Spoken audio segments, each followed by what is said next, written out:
often, to avoid criticism, do nothing, say nothing, be nothing. And it's true. If you're making a difference in any area of life, you're going to be the target of criticism. In fact, the bigger the difference. Why is the spam call calling me? Thank you, guys.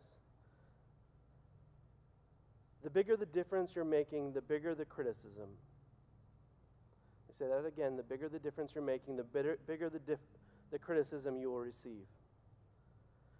So for a moment, let me just bring this down to earth. We're going to dig into Nehemiah's story, and we're going to learn about the critics. We're going to talk about what to do with criticism. But let's just say this. You have received criticism. In fact, some of you receive criticism for the ways in which you follow Jesus. The choices you make as parents that others in the world just don't understand, why you don't let your kids watch this or do this, participate in these things in the world. It doesn't make sense to them, and they offer criticism. Or at work, the ways that you act with integrity or honesty, or the ways in which you as a Christ follower experience the world. Sometimes the world just does not understand, and they offer criticism to that quickly. Everyone will receive criticism. And it's also true that if we begin to change something, change invites criticism in a way like nothing else in the world. If you don't believe me, go home and change your child's bedtime tonight. You're going to bed at 6 instead. Oh, the criticism that you'll receive. Doesn't matter if they're 17, 5, I don't care, 3 years old. They're going to fight. And you're going to hear about it. Criticism is a part of life. You will find it in every aspect of it. And we see this even at this bigger level, that today with a world saturated with media and Facebook, and how many critics appear on those platforms constantly. Those people that are in the highest places of authority or power, or the jobs that are the biggest and the most challenging, often are receiving more criticism than anybody we've ever heard of. Criticism from their own people, criticism from people on the opposite side of the problem, criticism from every angle, and then they have the Twitter sphere. Say you're a coach for a kids' team, and you pray for your kids. You're going to get criticism. But even just on a basic level, as a coach for a kids' program, you would be surprised at the numbers of ways that you get criticism just for the approach to the game that you take. Criticism is going to happen. And the level of criticism you receive will be proportionate to the difference you are making. The number and tenacity of those enemies will be directly proportionate to the difference you are making. In chapter 2, we first met the critics. You see them coming out as Nehemiah must rebuild the wall. We have a problem. And they begin to protest. They begin to make fun of the actual project that's at hand. And we see this happening, that Nehemiah, writing it in his own hand, begins to write down the names of these men. He said their names are Sanballat, we've heard from him already today, Tobiah, Geshem, and they lead a crowd of listeners. They were critics from the moment we met them in chapter 2, verse 19. They criticized the very idea of building the wall. I want you to see how this progression works with them. The first thing that they do is they criticize the project itself in chapter 2. Then they criticize the people in chapter 4. You Jews, you feeble Jews.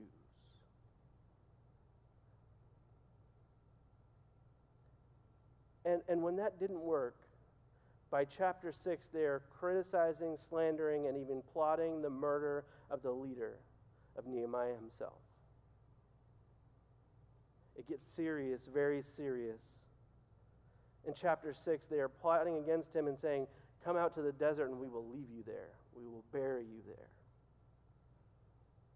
So what do you do when the critic appears? What do you do with someone in your sphere that is always in that space? What we want to do is we can learn a couple things from these critics, we can learn a couple things from Nehemiah's response, and we can learn some things from Jesus today. The first is you realize that criticism is going to be a part of life. So I want you to say this with me. Criticism will be a part of my life. Ready? Criticism will be a part of my life. It'll be a part of your life when you're trying to do things that matter. It will be there to discourage you from doing good things. Charles Spurgeon once said, God had one son who lived without sin. He had no sons that lived without trial. Why is it that we work so hard to be the one who never receives criticism? That even Jesus, who was sinless, who was there as a representation of God in our world, he received criticism and hardship and trial. Why would we think we would be the exception? And the truth is more closely tied to following Jesus than more... The truth is that it's more closely tied to following Jesus. The more closely we are tied to following Jesus, the more criticism you're going to receive. Now that you know criticism is coming, how do you survive it well? You got to understand a few things about the critic. So first, we want to understand who the critic is and what they do. We need to understand some truths about the critic from the lives of these three men and how they work with criticism. It reveals much about the critic and those who listen to them. And we are going to understand what is coming because of it. So here's the first lesson we learn from them. The critic will always seek an audience. You see, the critic and what Sanballat and them are doing is they gather together all of these people that might have some inkling of objection to the wall. And they do it in earshot of everything that's happening on the wall so that those that they're criticizing can hear. And they begin to talk about how feeble they are and how weak they are. They begin to talk about how poorly they build and how bad the material is and how bad the project and even the work of their hands is. We're going to talk more about that, but they begin to gather up people around them in order to build a team. That's one of the first things you need to learn about the critic, and we're going to look more about what they do, but the second thing you need to know about them is this. Listen to the critic. If you listen to the critic, you will know what's happening in their life. You will understand the root of their criticism. And what you find out in the life of Sanballat and Geshem and Tobiah is they were afraid of what was coming, of change. It was always obvious that things would change for them. They didn't know where they would fit in the world. Pause and just look up here for a moment. Nobody likes change. Change can be the most difficult thing in life. Criticism is often born of change. We talked about this earlier. But the reality is that change is always coming. Therefore, the critic is always near.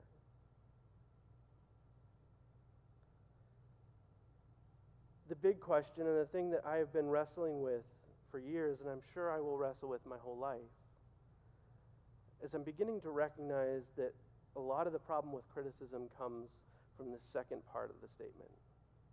It's not that things change, but that we are unsure how we will fit, or that it'll be the same thing that we always knew, that we'll be as strong or as powerful. Criticism comes out of a place often of weakness, of fear. These three men were afraid of where they will fit when this change happens. They were afraid of losing power and control over Jerusalem. Sometimes criticism flows from desires or from jealousy or envy. But the thing you also need to hear is that not all criticism is bad. We live in a world where everybody feels like that any form of criticism is just an attack on us personally. But the reality is there is criticism that is designed to help and criticism that is designed to hurt. Criticism that is designed to help is the type of criticism that a parent gives to a kid when they say something rude to somebody at a grocery store. They say, you shouldn't talk like that to people. It's not nice. That's a form of criticism. Or when a coach pauses practice and goes and looks into a player's eyes and say, hey, you can do better. Here's how you correctly throw the football. Here's how you change your habits or behaviors. Your boss gives you criticism in some ways, right? You get annual reviews, and they tell you how you're doing well or doing bad. They give you things to work on and things to change. Not all bosses are good at that, and not all bosses do it in this constructive criticism way. But we need to recognize that there is criticism that is healthy and positive. But it comes down to a couple things. Negative criticism is different than positive criticism in a couple things. Number one, motive. If my motive is to make you better, make you more successful, that is criticism that can be helpful. It is the delivery in a way that is appropriate. For a kid in a store, it's not yanking their arm around and dragging them all over the store and going, you can't talk to people like that. That's not appropriate criticism, right? Or a boss that screams at you constantly all the time. Many of us have had moments where we have given what we thought was loving criticism to help someone, but done it in the wrong ways. And it puts it squarely in the map of hurting criticism. And then the last, if you wanted to decipher the difference between fair criticism or helpful criticism and hurtful criticism, is it fair? You ever been in a fight with somebody and you said something mean and they will go, that's fair? It like takes the whole wind out of the sail, right? No, you're right. And here's the thing. I'm jumping around in my script all over the place, but let me just tell you, one of the best reactions you can have to the critic is this. You're a little bit right. Cool. They get mad. Here's the thing about the critic.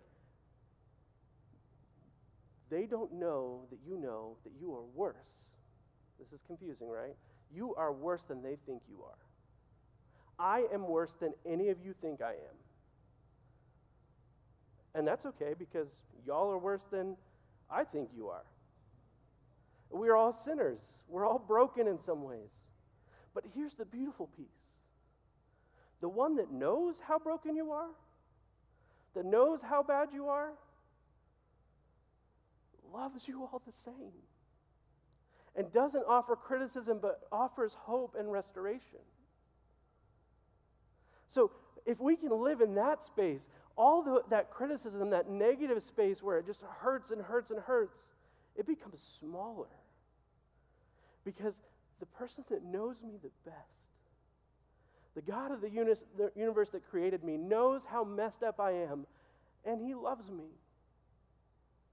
And he seeks to help me grow, and his criticism is more important to me than any criticism in all of my life. But what do you do when that criticism is definitely negative? How do you understand it? How do you process it? So let's talk about that criticism for a moment. Actually, I'm going to pause. So this is the process of a 3-day sermon. I got 11 pages, and you guys got to listen to me edit as I go. Sorry. One of the best verses for this type of concept of criticism is this. Proverbs 26:20. Where there is no wood, the fire dies out. And where there is no whisper, the contention dies. Criticism and the critic needs an audience. And when there's no audience, the critic would disappear. When there's no reception from you, because you know exactly what Jesus knows about you. The reception, the critic, it all disappears.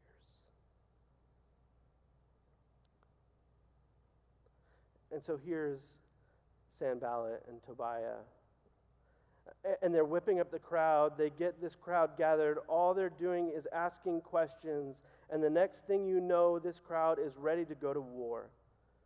The critic will look for the listening audience for the purpose of leveraging them against their target. It happens in families. It happens in business. It happens in churches. Critics always are looking for an audience.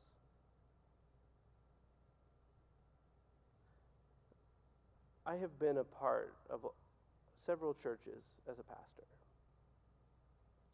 And I remember the moment when it felt like the church, as I was serving as associate pastor, was beginning to build teams against the pastor. I remember the stress and frustration as after person after person after person was coming to try to turn me to a team. And my pastor was not in a healthy place, and he was lashing out with his own criticism in just anger, hurt. It was coming from this broken place. And I felt like I was just standing in the middle like this, trying to speak truth into him and to say, no, it's okay, breathe. This is how we deal with this. And I'm not lifting myself as a hero because I was a broken man after this. And on the other side, I was trying to deflect the criticism for him. I was trying to explain things for him and help people understand, and to not just get on different teams, but to get on the one team. Criticism like this happens all over the place.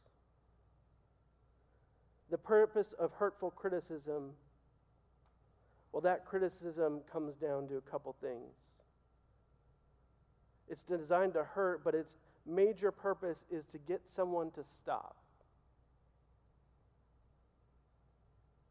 Stop doing what you're doing. For Nehemiah, there would have been no compromise. Like, let us build parts of the wall. Let's just build it 10 feet tall. Any wall at all for these men. If Nehemiah built it at all, it was a problem. It ruined their plans. There was no compromise there. It was simply either give up or do what God is calling you to do. And I think this is the part that is so frustrating about criticism. We think sometimes we can fix it. But the critics will always be there, right? The critics are operating out of their own brokenness and heart. So when we deal with criticism, we need to remember those pieces. That we need to remember that it begins by, that we can understand their motives by listening. We can understand that they're going to gather an audience. We can understand that their motivation at the end will only be satisfied by getting exactly what they're trying to dissuade. But if we pay attention, we also learn a little more about how criticism comes. So in chapter 4, we have 3 different types of criticism that happen. The first thing that happens is character assassination. Some of y'all grew up in homes where your parents or loved ones or teachers or someone yelled at you and destroyed your character on a daily basis. Some of you are living with those ghosts and echoes. That criticism has not only become internalized, but has become a part of who you think you are today and what you struggle with. So parents, be very careful. The ways in which you present criticism to your kids. How tempting is it to go into your kid's room, your teenage son who's just playing video games all the time, and then you just walk in there and his room is just piled with Mountain Dew cans, right? And it's beginning to get that teenage funk. And you just want to go, you are the laziest teenager ever.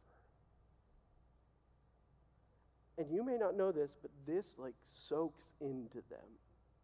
Words have power and it soaks into them. And the more those words come out, and even your own daughters, when you're just like, what are you doing? And you want to start by assassinating their character, but the thing is your job as a parent, Your job as a leader, your job as someone that's building the wall, your job as church people is to build one another up, not tear one another down. Valid criticism does not come with character assassination.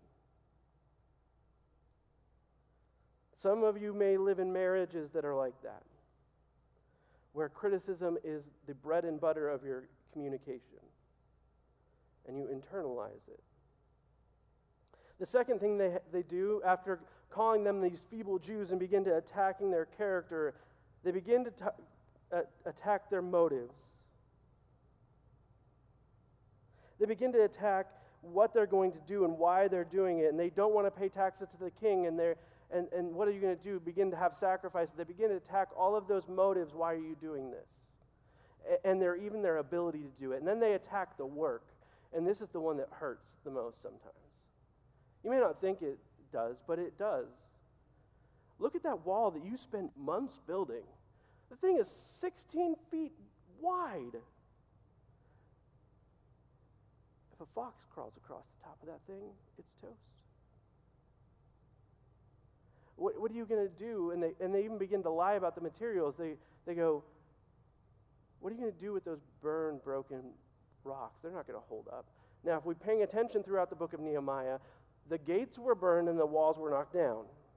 The gates were burned and the walls were knocked down. They begin to even twist the facts of the situation. By the end of the book of Nehemiah, guess what happens on top of that wall? A parade and a worship service.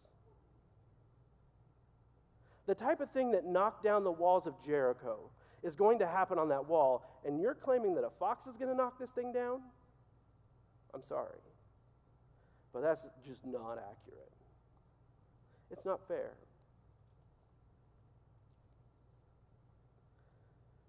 So we've already begun to talk about responses. The first, knowing that we are a sinner, that we are worse than they could even imagine, and that really their criticism pales in comparison to what some of the truth is in my life.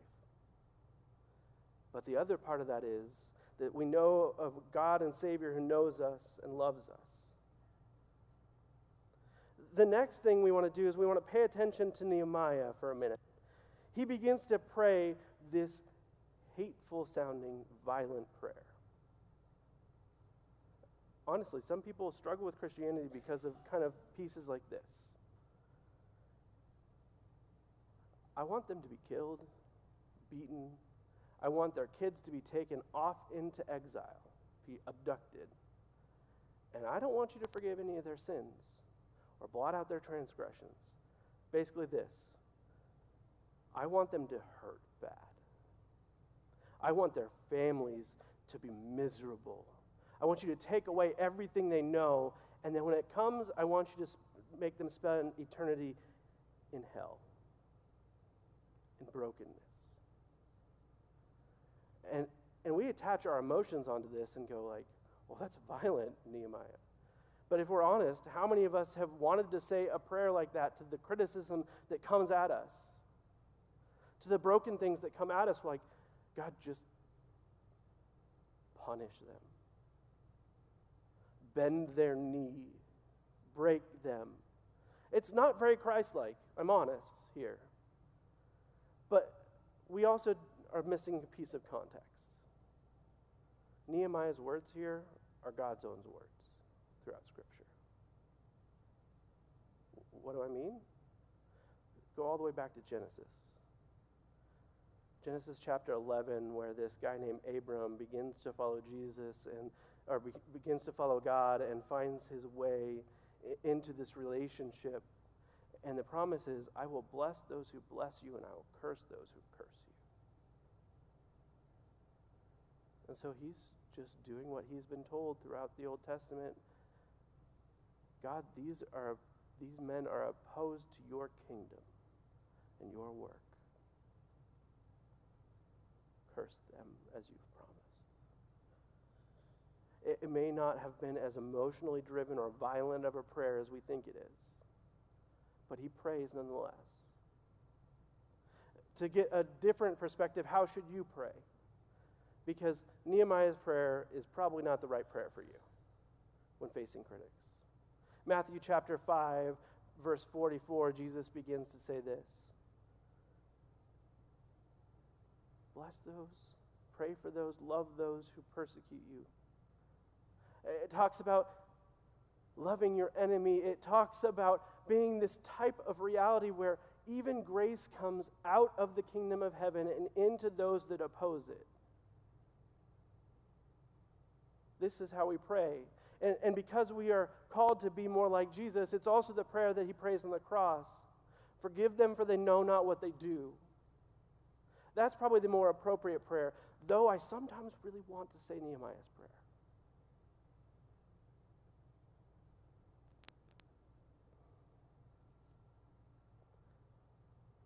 Be like Jesus, pray like Jesus, forgive them.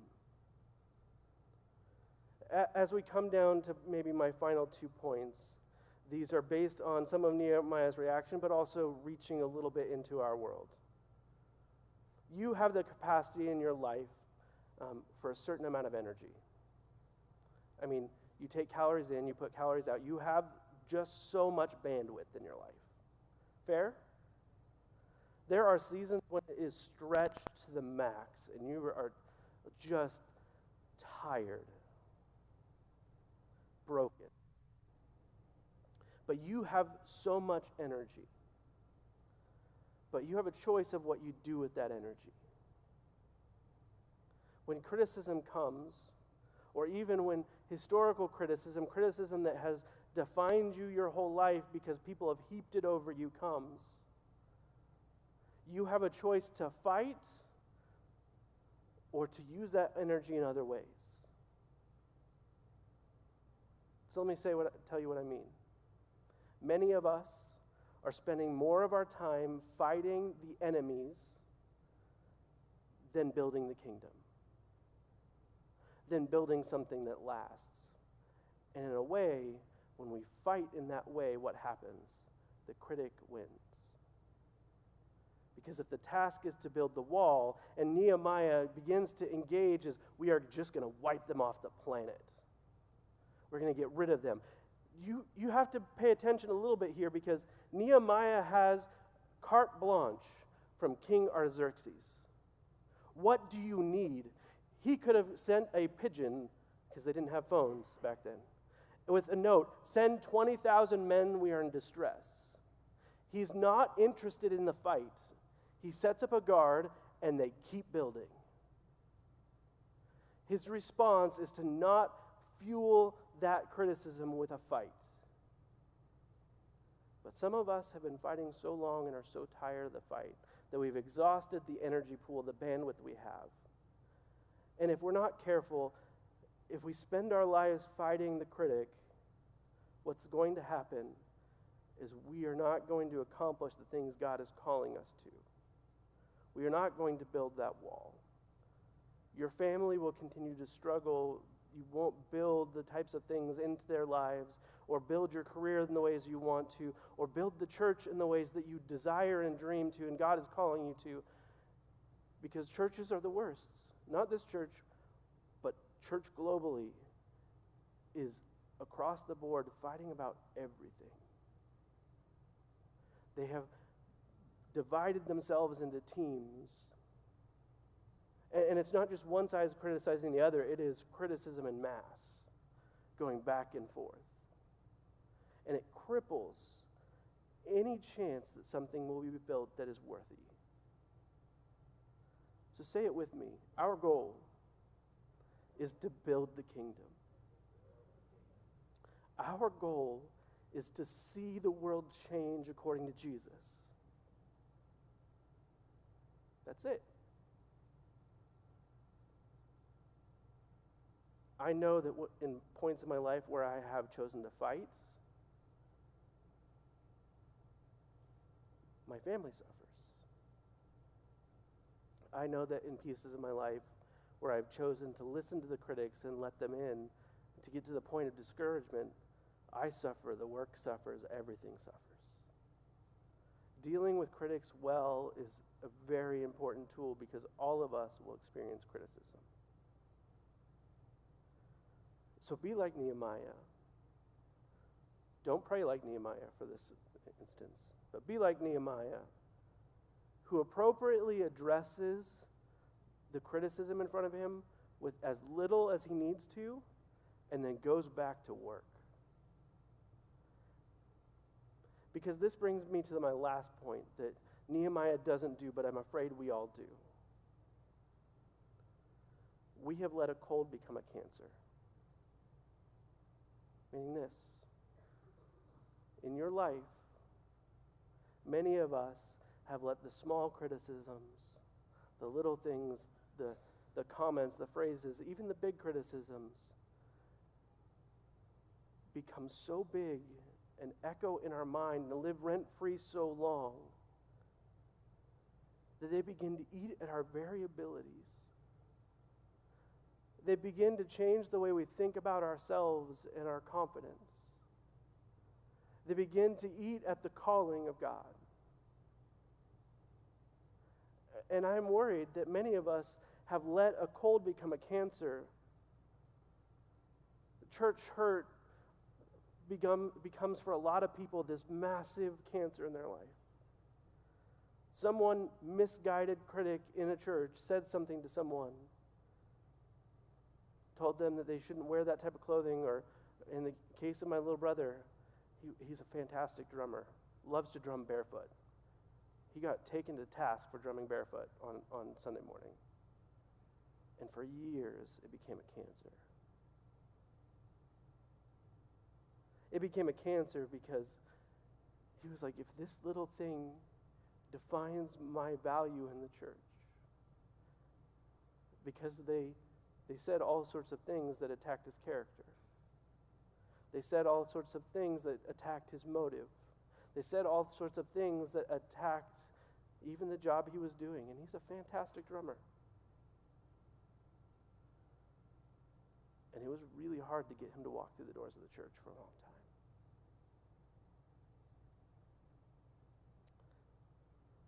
Here's the thing. Cold doesn't have to become a cancer, because the only criticism that we need, the only response, and the only person that we should be dealing with pleasing in our lives is Jesus. God is the definer of whether I am worthy or whether I am following. He is the one that speaks to me in my brokenness and tells me, you are worthy and you are okay. So some of you, I'm telling you, listen to the healing call of Jesus. Because that cold doesn't need to be a cancer in your life. It doesn't need to define you or define how you think about yourself. And if we allow that too long, what it ends up in is defeat. It ends up with us being defeated. We may be present, but not at all. So church, I love you dearly. What I want you to hear from this message is not anything directed at any of you. How do you deal with criticism in your world? With your family, with your jobs, with your church? How do you come back without being bitter or broken? How do you decipher what is good criticism versus bad criticism? How do you fight the critic? If you're Aristotle, it's do nothing, be nothing. But because we are called to build the kingdom, because we are called to follow Jesus, criticism will come.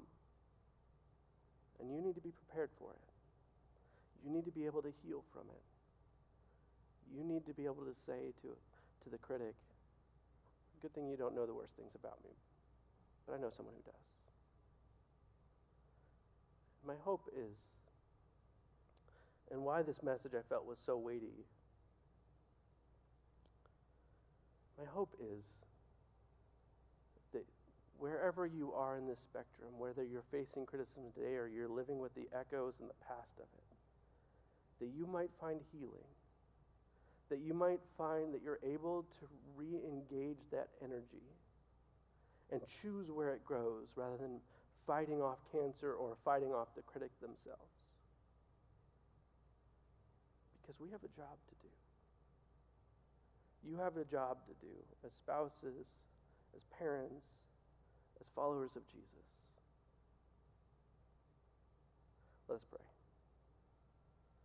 God, I thank you for the story of Nehemiah.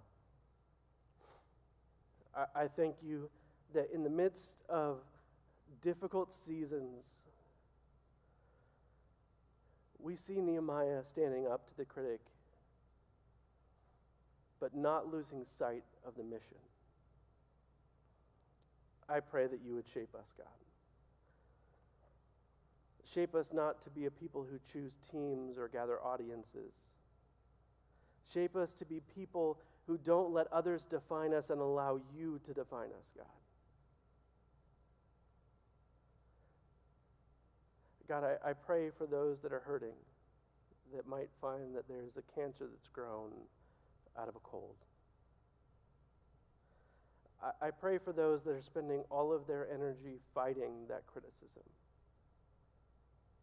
And it's taking away from everything that matters to them.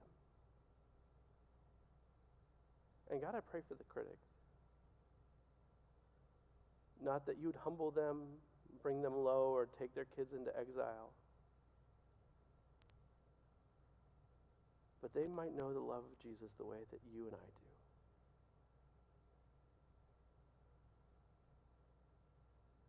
That we might be able to forgive them.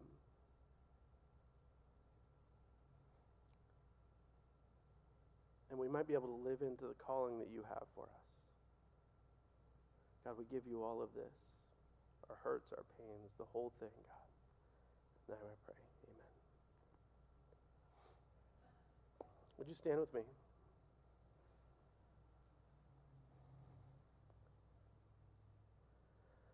How do you respond to this message? I could have opened altars. That would have been maybe good, but maybe a mistake. You may have to go home and have some conversations.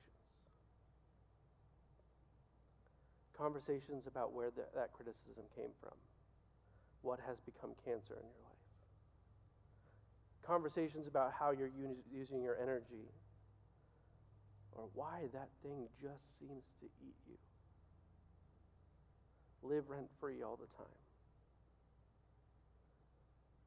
But those conversations, my hope is that you'll come back ready to build. Nehemiah is called to build a wall. We're called to build a kingdom. May God bless you and keep you. May his face shine upon you and be gracious to you. And may you know that he loves you despite knowing all the dark.